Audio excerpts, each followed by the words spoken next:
Hello, my name is Zabrus, and this is Planescape Torment. And to get all the information in this brothel, we have to go back to the Civic Festival and talk to a guy called Merriman. And we actually already met him. We just... Eli Havelock, have I talked to you?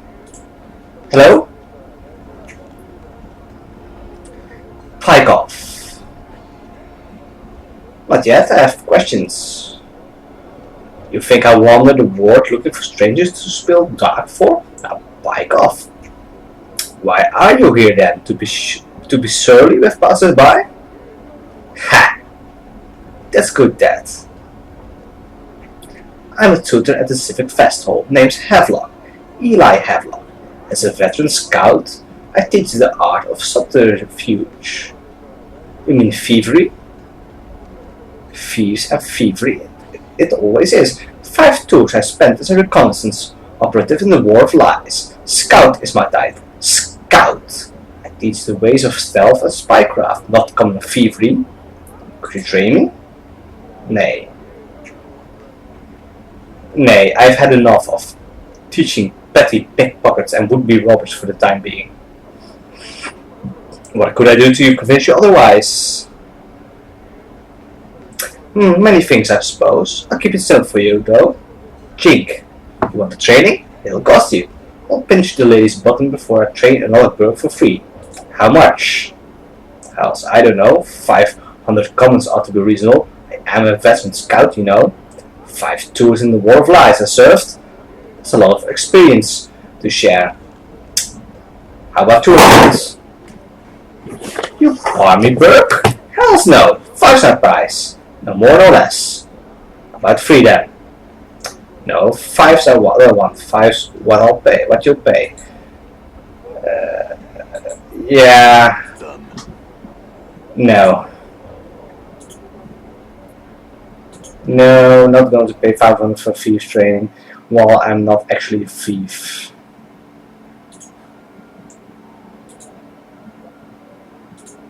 And let's see. I saw Merriman walking around in these halls before.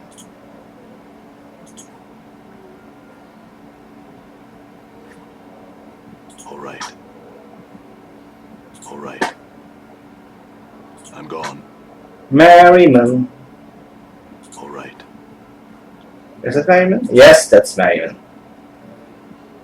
Wait, Laura wanted me to speak with you. That's so. About what, She said that you're her first love, and that so long as you hold the keys to her heart, she'll never be free to love another. She told you that, huh? I'm surprised, especially if I'm under Mr. Grace's tutelage, did what I couldn't. Started to develop her feelings. In any case, I won't just give the keys to you. Wait, those are literally the keys to her heart? That they are. The law is a construct. Did you know that? A creature of sorcery and clockwork mechanics she is, and one of my finest creations. But cold, without emotion or character. I brought her to the brothel and set her so that she could not leave, in the hopes that the constant contact with so many others would begin to develop her personality. The keys are the tools used to set her. She wants them because she feels that they're limiting her personal growth now, I suspect. So then why don't you just return them to her? Because I've become a cruel and bitter old man who sees he can get something out of you. Sure, what is it? I want to forget. I've lived almost 150 years now. I've seen every century stone I've cared to in this grand hall.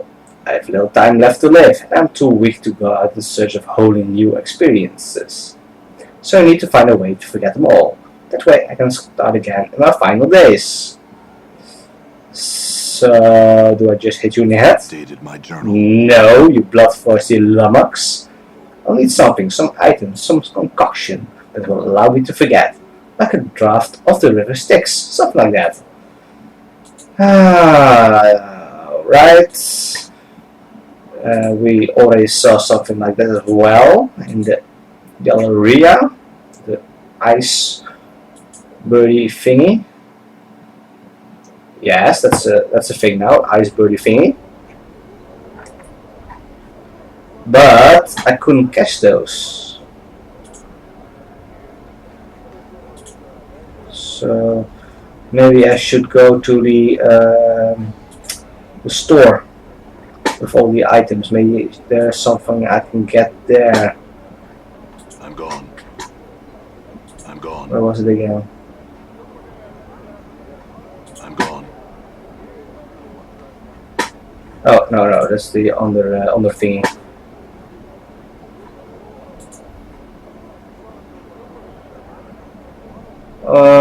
Or hang on. Yeah. Yeah, there it is. There's someone you should speak to, unfulfilled desire. You can find it in the Civic Fest Hall. Talk to her of your love for drink. You'll soon find you don't want it any longer. My journal. Truly, I shall go. Speak to her now, then. Thank you, sir. Here, I would like you to have this. I need it no longer. He hands you the rune-covered ale steam. There. Although I still want to go to the shop, but let's go to the gallery first and get that forgetting stuff.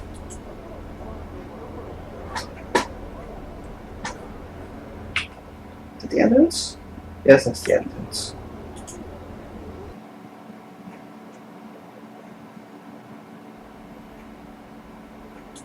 Yeah. Catch one in your frost ale mug. You dip the mug into the icy wind, rising from the pedestal, catching a small shard with a slight clang. Peering into the mug, you can see that the dark bird is a razor-sharp sliver of black ice. Only the mug's magical properties prevent the shard from melting away to nothing. Awesome.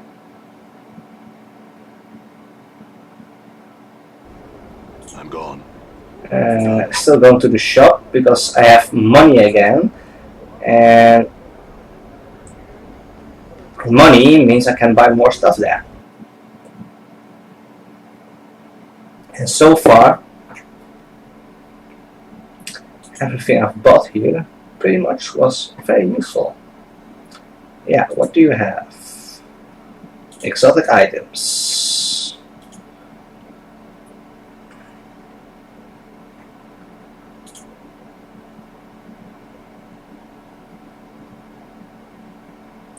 $300, no. Front of the store. Codex of the Inconceivable. 1,000 maybe. Middle, metallic figurine. 1,500. Yeah, sure. Back of store, stained lens, Java's ring. Already have one of those. Ring, maybe. Sure. 349.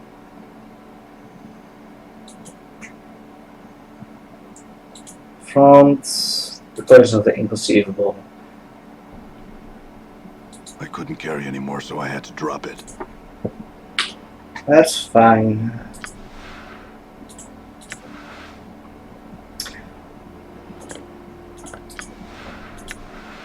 Oh. Yevra's ring of almost invisibility, +1 to armor class. Really? That's it? Well, at least she can wear it. She didn't have any yet.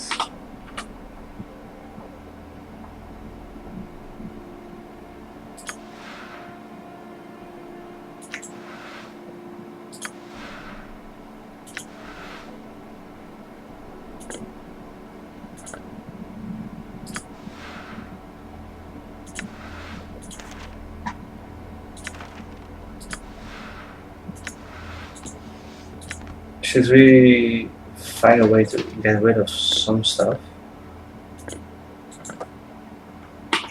Alright, let's pick that up.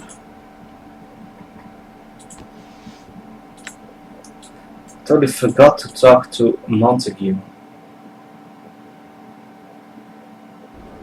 in the fest hall. Done. So focused on getting I'm gone. that stuff that I forgot about talking to Montague. So let's do that first, before going back to the brothel.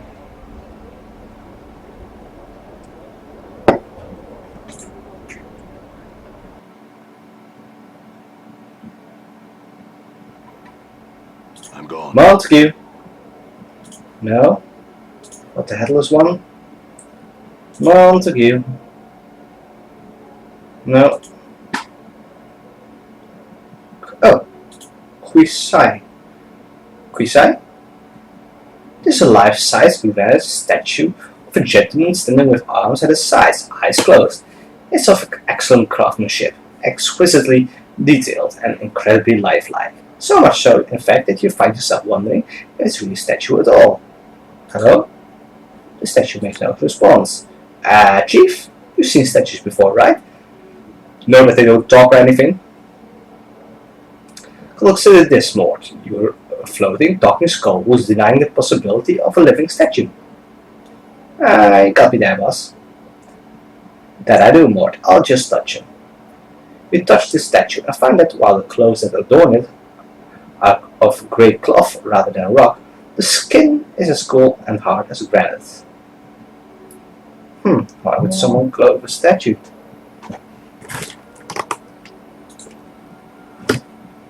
Maybe it's a little too anatomically correct, Chief. It was a rhetorical question, Mort. Sure, boss. I knew that. Strike the statue. As you make to strike the statue, its eyes flash open and it catches your fist in an iron-hard grip. Narrowing its cold grey eyes, it speaks with a voice like two boulders grinding together. Why would you strike Kisai? I was on seeing if you were truly a statue. You are forgiven. However, one feels you are lacking patience. Perhaps I have some questions. Questions?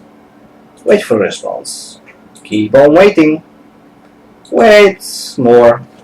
The statue's eyes open. He gazes at you with cold grey eyes. He speaks ponderously, with a voice like two bowls grinding together. Your patience is noted. Kisai would speak with you now. Powers, no, not another bird that talks like this. What was it you were meditating upon when I first found you? The Way of Stone. The Way of Stone? A philosophy, a method of combat. With it, Kisai seeks to achieve invulnerability. Invulnerability? You'd be unbeatable in combat. Yes, now, the way is not yet perfect. Kisai will make it so. One day, Kisai knows this. Can you tell me what you've discovered so far? No one has asked Kisai to share his knowledge of the way. Kisai shall do this now. He begins to speak at length, slowly and carefully. Listen and learn the Way of Stone. Updated my journal. Armor class decreased. After hours of listening and many questions, you come to understand what little of Kisai's Way of Stone he can teach you. In combat, you will use it to resist and deflect your enemy's blows, improving your armor class. Thanks, Kisai. I had other questions. Civic Vestal? No. What do you know of Ravel? Nothing. You. Who are you? I'm called Kisai. What are you exactly? One is of the race called Stone Princess. Kisai is Genasi of Earth. Genasi? My journal. Kisai's father, an elemental creature of Earth, a Dao. Kisai's mother, a human woman of noble heritage. Such it is what it is to be Genasi of Earth. What do you do here? Kisai meditates. Kisai also trains others in the arts of combat. Can you train me? He looks up and down, making a deep rumbling noise. Slowly he holds up his hands and breaks off one of the fingernails with a sharp crack. Kisai would see you break this stone. He hands you the shard of living rock. Break the stone. With some effort, you snap the shard of rock in two. He takes the stones from you and places them in his mouth, chewing them to dust with a harsh crackling sound. Kisai finds you physically suitable. Kisai would now ask, why do you seek training? To crush my enemies. Kisai finds no need for melee then. What do you mean? Kisai means to say that there are many ways to do these things. One way, steal an opponent's weapon, leaving him defenseless. But the battle must still be fought. To rely on theft is a mistake. One may hide. If one cannot be seen, one cannot be attacked. One is invulnerable. But no thief has mastered stealth to such a degree, and some foes can be hidden from. Your scent or very thoughts will give you away. Mighty spells can smite many foes more quickly than any blade. Mages are like a flask of flaming oil, powerful, but once spent, nothing. They are physically deficient. The spells merely crutches against this deficiency. I don't believe that. When one's sorcery is spent, the core of combat still remains. I do believe that. Kisai finds you fit to teach. Meet Kisai in the training chamber. I'll be there shortly. My journal. What? Why did it go dark?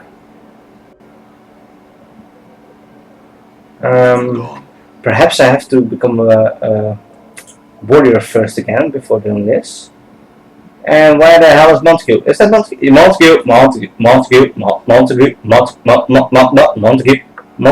Montague.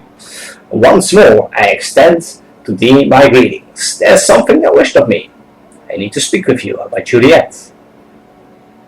Oh? I demand her love, and demand that you withdraw your false protestations of love before I mash you into tiny bits.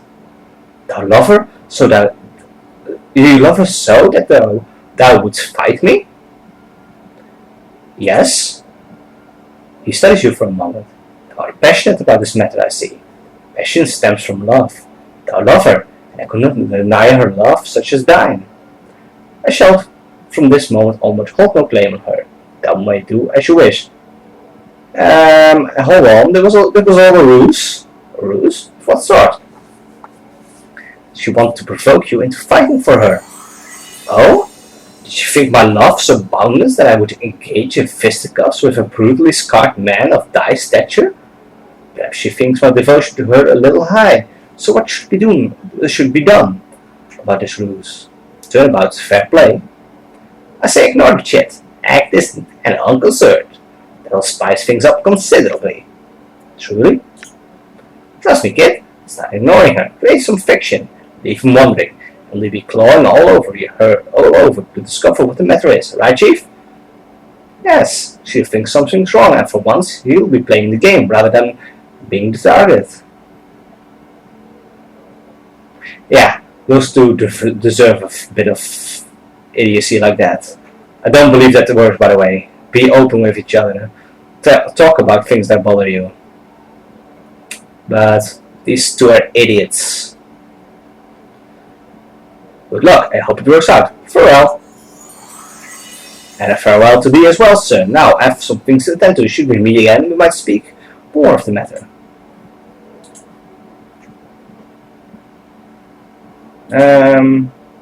This looks like a battle thing. Let's save as well.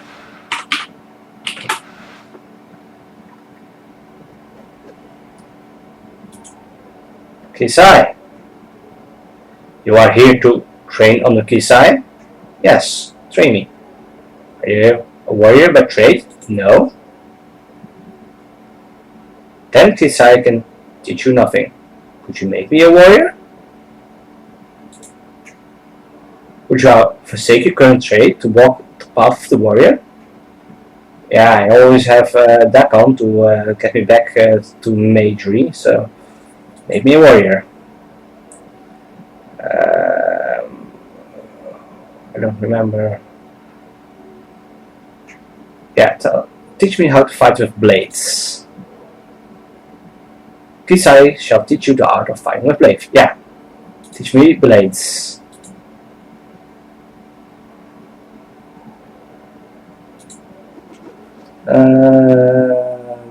Yeah. What else did I know about fighting? Or more exactly, my proficiencies. Where do I find that again? No. What?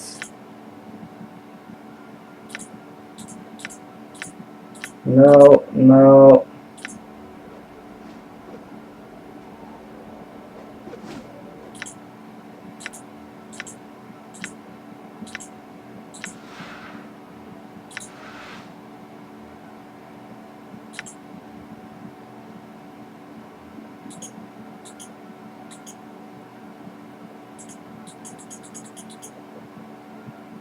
I don't get it. I trained in daggers with the other guy. I'm sure I found that somewhere. Slashing attacks, missile attacks.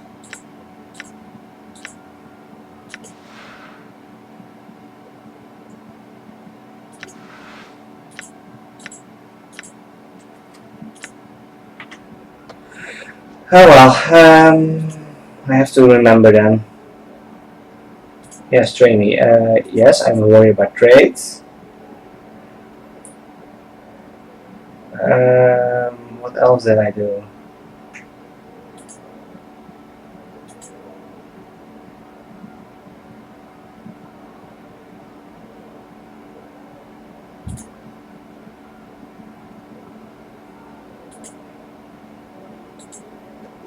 Huh?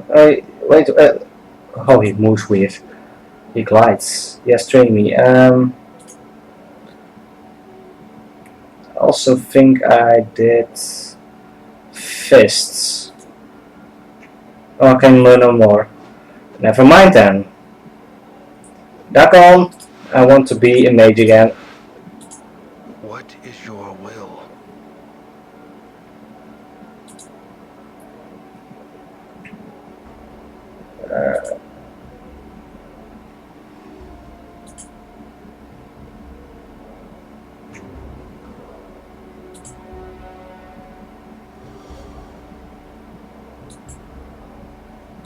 I feel stronger.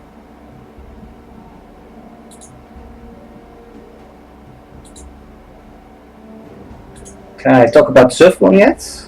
No, I'm still thinking. Alright then.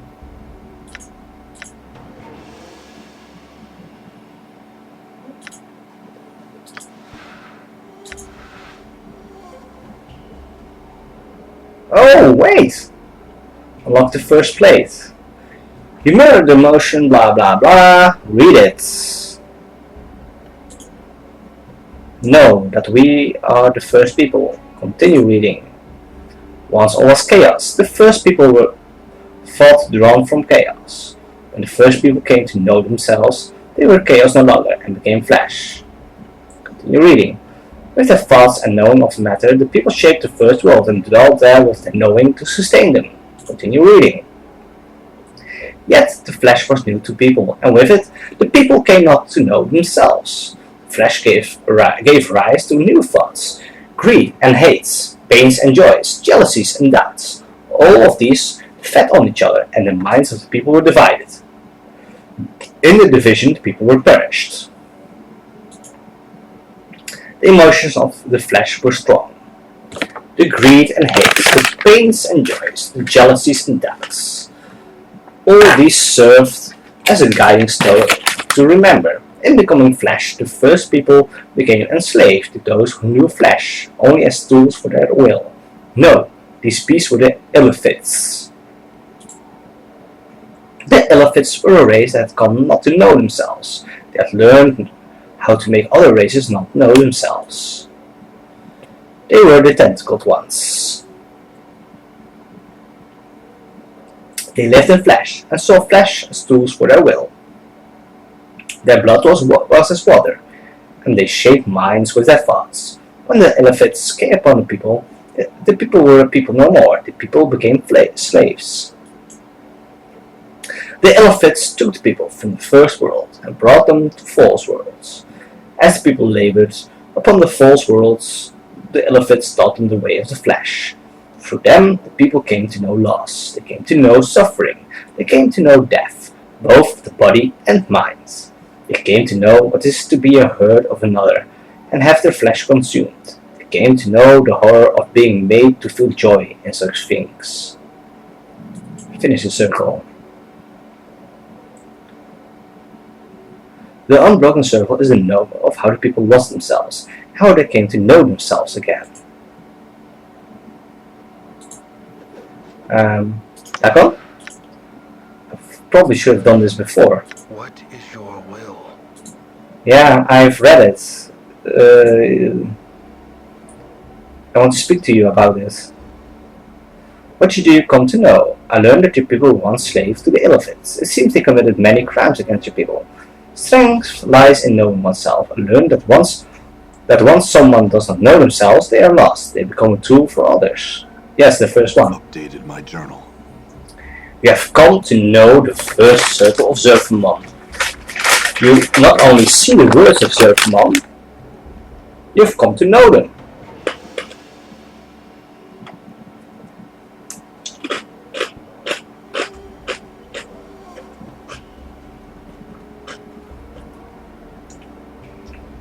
Yeah, you come to know them. Dagon holds up the circle and hooks his fingers around the edges. There is a click, and the blades of the circle slide into a new configuration. He reverses the motion, sealing the stone. No, the second circle of the Zerfamon is open to you. Study it, and we'll hear your words. Sure, I will read it. Can we do that now? Wrong roll. Unlock the second circle. Know that flesh cannot mark steel. Know that steel may mark flesh. And knowing this, Zerfamon became free. Know that the tentacled ones were of flesh. They relied on the flesh and used it as tools for their will.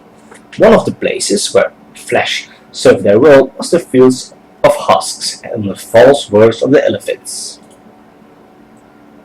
The fields were where the bodies of the people were cast after the Illithids had consumed their brains. When the brain had been devoured, the husk came to be fertilized to grow the poison-stained grasses of the Illithids. Zerfamon worked the fields with no knowing of himself or what he had become. He was a tool of flesh, and the flesh was content. It was upon these fields that Zerfamon came to know the scripture of steel. During one of the turnings, as Zerfamon tilled the fields with his hands, he came across a husk whose brains remained within it. It had not been used as food, yet it was dead. The thought that one of the husks had died a death without serving as food for the Illithids was a thought Zerfamon had difficulty understanding.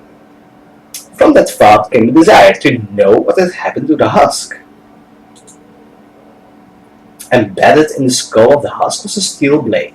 It had pierced the bone.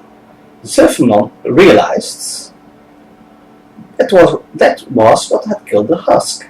The steel had marked the flesh, but the flesh had not marked the steel. Zerfamon took the blade and studied its surface. In it he saw his reflection. It was in the reflection of the steel that Zerfamon first knew himself. Its edge was sharp, its will the wearer's. It was the blade that would come to be raised against Gif, when Zerfamon made the pronouncement of two skies. Oh, that might be why he said it. There will be no two skies. Continue reading. Zerfamon kept the blade for many turnings, and many were the thoughts he had about it. He used it in the field to aid his work. and using it, he thought about how it was not used. The Illithids were powerful. Zerfman had believed that there was nothing that they did not know, yet the Illithids never carried tools of steel. They only used flesh as tools. Everything was done through flesh, for the tentacle ones were made of flesh and they knew flesh. Yet steel was superior to flesh. When the blade had killed the husk, it was the flesh that had been weaker than the steel. It was then that Zerfman came to know that flesh yielded to steel, and knowing that, he came to know that steel was stronger than the Illithids.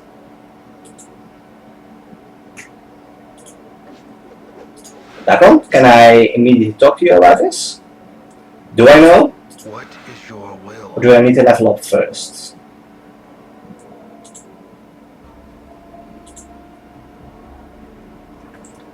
I already know. I learned that not knowing something can be a tool. Just like flesh and steel, if upon encountering it, you attempt to know its nature and how it came to be.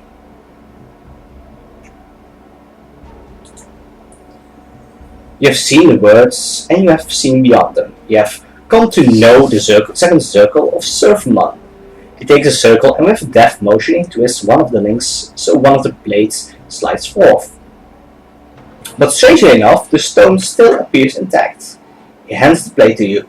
Meditate upon this teaching, and the knowing of it shall give you strength. When you have absorbed it, you shall know more. Very well, I will study the circle, yet I would still know more of Zerfman's teachings. Dagon's fingers feel around the edges of the stone circle. He twists it clockwise, the links clicking until they settle into a new configuration. He then reverses the motion, resetting the stone. The next circle of Zerfman is open to you. Study it, and I will hear your words.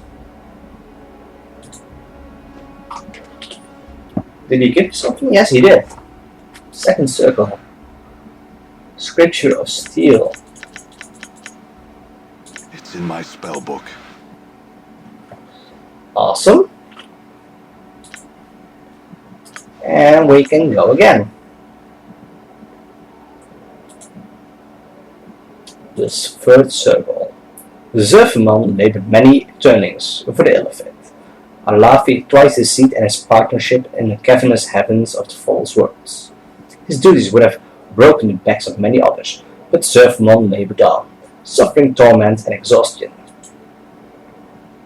It came to pass that the Illithid, Alafi, twice deceased, ordered Zerfman before him in his many vain Galleria. He claimed that Zerfman had committed flights of obstinance and cowardice against his partnership.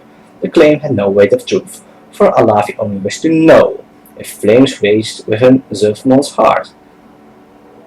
He wished to know if Zerfman's heart was one of a slave or of a rebel. Zerfman surrendered to the Illithid punishment rather than reveal his newfound strength. He knew that were he to show the hatred in his heart, it would serve nothing, and it would harm others that felt as he. He chose to endure the punishment, was placed within the pillars of silence, so he might suffer for eternity. Lashed upon the pillars, Zerfman moved his mind to a place where pain could not reach, leaving his body behind. He lasted as a turning, and when he was brought before Alafi twice deceased, he gave gratitude for his punishment to the Illithid, as was custom. In so doing, he proved himself a slave in the Illithid eyes, while his his heart remained free. Finish reading. By enduring and quenching the fires of his hatred, he allowed Alafi twice deceased to think him weak. When the time of the rising came, Alafi was the first of the Illithid to know death, by Zerfman's hand and die a third death.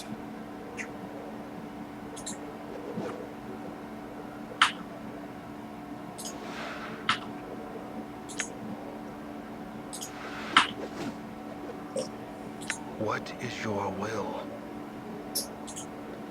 I read some more, dude. What did you come to know? Endure, and enduring grow strong. The words you speak seem to strike Dagon strangely. As you speak them, his forehead creases, then resettles its normal expression. Your will has brought you the knowing of the third circle of Surfmon. With this knowing, I impart this to you. Another spell. Is there more?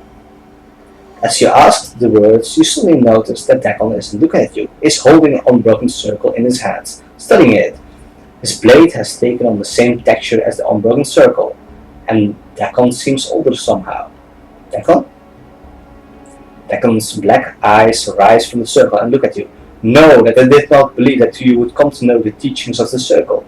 It is a difficult path. You will walk in learning the way of Zerfamon. Is your mind focused on the matter? Yes? Dakon's fingers feel around the edges of the stone circle. Click, click, clickety, click, click, basically. I will read the next circle. I know, I'm taking my time and It's in my spell book. Yeah, more spell. Oh.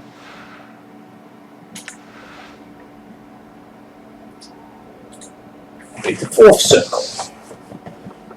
You slide the blades into the configuration that I showed you. Blah blah blah. Read the fourth circle. Know that the rising of the people against the Illithid was a thing built upon many 10 turnings of labor. Many of the people were gathered and taught in secret the ways of defeating their Illithid masters. They were taught to shield their minds and use them as weapons. They were taught the scripture of steel, and most importantly, they were given the knowing of freedom. Some of the people learned the nature of freedom and took it into their hearts. The knowing gave them strength. Others feared freedom and kept silent. But there were those that knew freedom and knew slavery, and it was their choice that the people remained chained. One of these was Vilkar. Vilkar saw no freedom in the rising, but opportunity. He saw that the Illithid had spawned across many of the false worlds. Their worlds numbered so many that their vision was turned only outwards, to all that they did not already touch. Vilkar's eyes saw that much took place that the Illithid did not see. To the rising, the Illithid were blinded. Vilkar came before his master, Illithid Jiyitaris, with the knowing of the rising. Vilkar added to his chains and offered to be their eyes against the rising. In exchange, Vilkar asked that he be rewarded for his service. The Illithid agreed to this contract. At the bonding of the contract, a dark time occurred. Many were the betrayals Vilkar committed, and many were the people that the Illithids fed upon to stem the rising.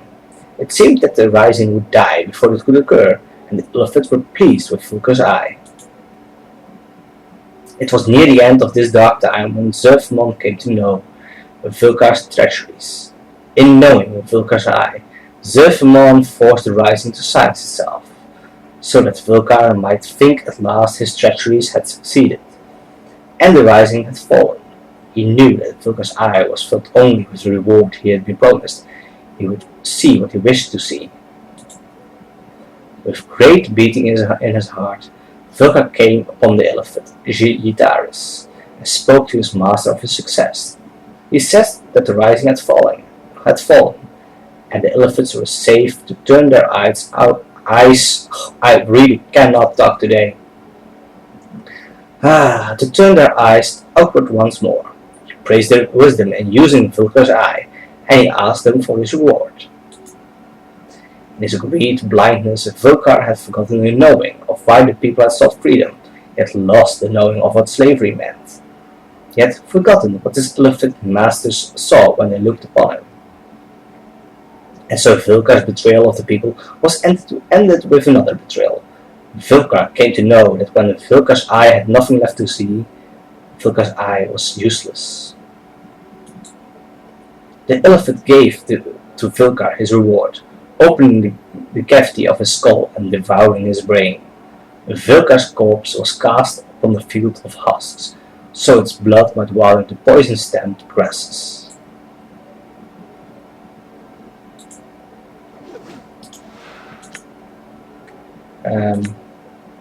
What is your will? I read some more, dude. I'm reading like a bastard, like a mother, blah blah blah, motherfucker.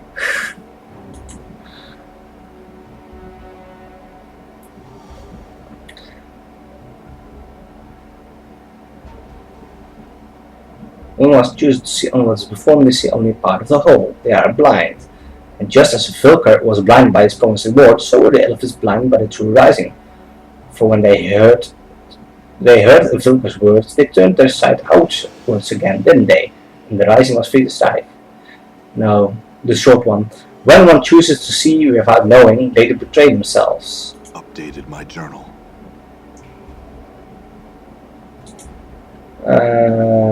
Alright, then it is the long one. Know that you speak truly. Vilker's eye blinded both Vilkar and the elephants. The tentacled ones thought the rising to be no more. When the rising occurred, the ground drank deep of elephant blood. So was victory born from treachery. It is a curious lesson. Why would it be part of the teachings of Zerfman? Dagon's blade bleeds into a death night black, and his voice deepens. For a moment you think he's angry, but you're not so sure. There is much about the way of Zerfman and his path that is difficult to know. Do you know why Vilker's eye is part of the way of Zerfman? It is part of the telling of how our people came to know freedom. It lets us know that there are those, even among the people, who are not of the people, and that even in the greatest treachery, a greater knowing may be achieved.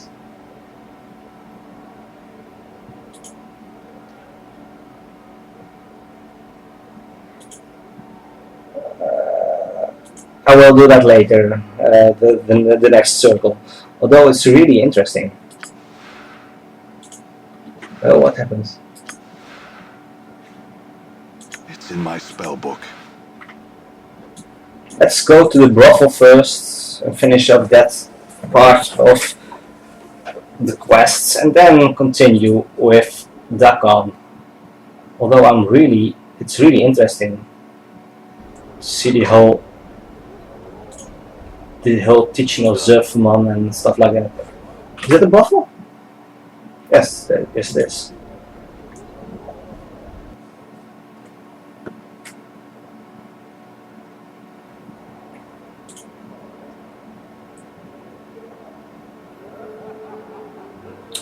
Oh, damn. I forgot Merriman. Oh, let's do Juliet and Juliet.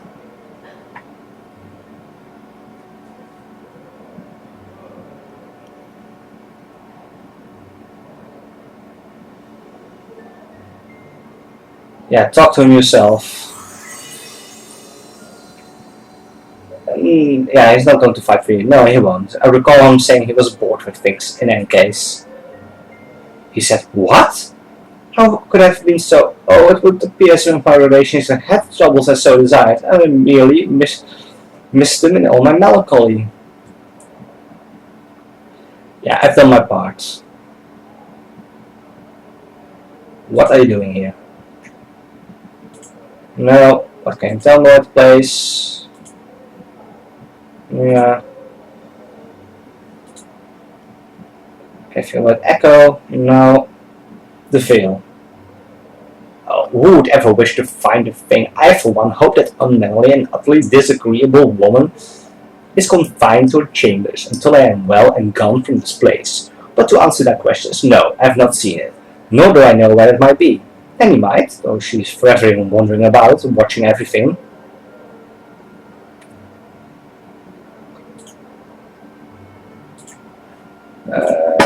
Okay, Nanny. Oh, what was that, Nanny? Wait, what's that, Nanny? Yeah, right. Nanny. Right. Nanny, stop walking.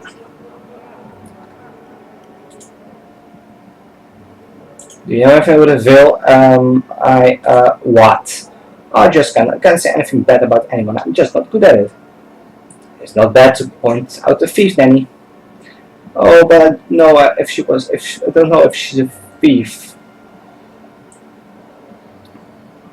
Look, why don't you try and say something not nice about her? Alright. Oh, I dislike her very, very much. Was that convincing? No. I knew I wouldn't be any good at this. Do you know how hard it is to say bad things about someone? I feel so wrong. Or don't you practice on me, Nanny? I suppose I could try. Me? You big, mean, nasty brute? How's that? Put more accent on brute. You big, mean, nasty brute. Better. Now hit me. Oh, I couldn't. I mustn't. How does one hit somebody anyway? Go ahead. Do it lightly if you have to. Remember, I'm a mean, nasty brute. I deserve it. Nanny slaps you. You barely feel it. She still looks shocked and frightened. She hurt you. Oh, I'm sorry. Did it hurt? Tell me you're okay. Don't break character, Nanny. Come on. Show me what you've got. You can say something bad. Just let it all out. Oh, I mean... Oh! Nanny draws her tiny frame to its full height, balls her hands into fists, puts them on her hips, and scrunches up her face in a cute scowl. Oh, damn be you! You deserve that for all the indignities you put me through. Going out late at night, getting into fights and getting all scarred up. What are the kids going to think, Excellent. Don't you excellent me like what? I'm some backlicker looking for your approval. I am my own woman, and this woman is about to walk out of your life unless I get some solid commitment. That's enough out of you, Nanny. Nanny punches you. You barely feel it. Take this. She punches you again. And this. She punches you again. Don't be turning into a little fist-flailing whirlwind. Okay. Time to let go of the anchor. Phew. That was easier than I thought. No kidding.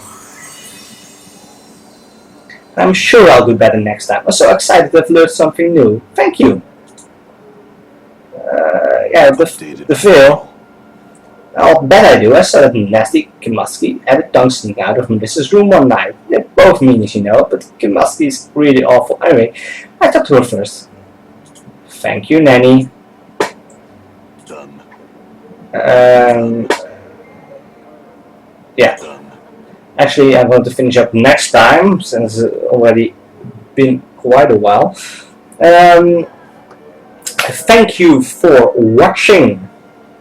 Please subscribe, like, and leave a comment, and I will see you next time for more Planescape Torment.